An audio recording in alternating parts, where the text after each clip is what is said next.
Hello students, Mustafa coaching classes के इस YouTube channel पर आपका स्वागत है। गुणात्मक प्रतिलोम किसे कहते हैं? Multiplicative inverse. यदि दो परमेय संख्याओं का गुणनफल एक हो तो उनमें से प्रत्येक एक दूसरे का गुणात्मक प्रतिलोम कहलाता है।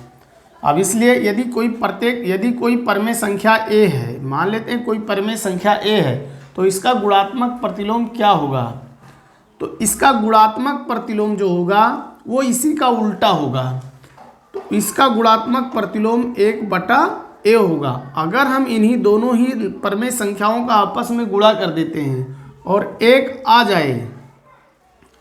जाए तो वे दोनों ही परमेय संख्याएं एक दूसरे का गुणात्मक प्रतिलोम कहलाते हैं।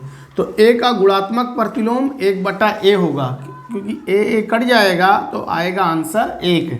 तो कोई भी दो परमेय संख्या, जैसे 2/3 कोई परमेय संख्या है तो इसका गुणात्मक प्रतिलोम 3/2 होगा, क्योंकि इसका अगर हम गुणा करेंगे तो ये कट जाएगा आपका 3 × 3, ये कट जाएगा, आंसर आएगा 1।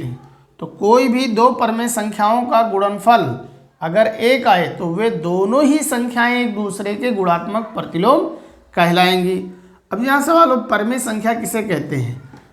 परमेय जिसे हम a/b के रूप में लिख सकें और b 0 नहीं होना चाहिए, और जहां a तथा b दोनों ही पूर्णांक हों, जहां a और b दोनों ही पूर्णांक हों, दोनों में से अगर कोई भी एक पूर्णांक नहीं है तो उसे हम परमेय संख्या नहीं कह सकते हैं। इन दोनों का पूर्णांक होना जरूरी है। पूर्णांक किसे कहते हैं? पूर्णांक आपका जैसे 0, 1, 2, 3 इनफाइनाइट, अनंत तक। ऋणात्मक भी हो सकता है, -1, -2, -3 अनंत तक। तो इसे हम पूर्णांक कहते हैं। ये यहाँ से यहाँ तक ये धन पूर्णांक है, यहाँ से यहाँ तक ये ऋण पूर्णांक है। और 0 ना तो आपका धनात्मक होता है और ना ही ऋणात्मक होता।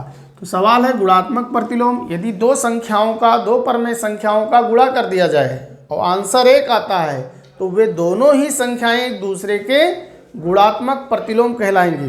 गुणात्मक प्रतिलोम निकालने के लिए किसी भी संख्या का हम उसका उल्टा कर देते हैं। जैसे 2/3 का गुणात्मक प्रतिलोम क्या होगा? 3/2 होगा। 4/5 का क्या होगा? 5/4 होगा। 7/8 का क्या होगा? 8/7 होगा।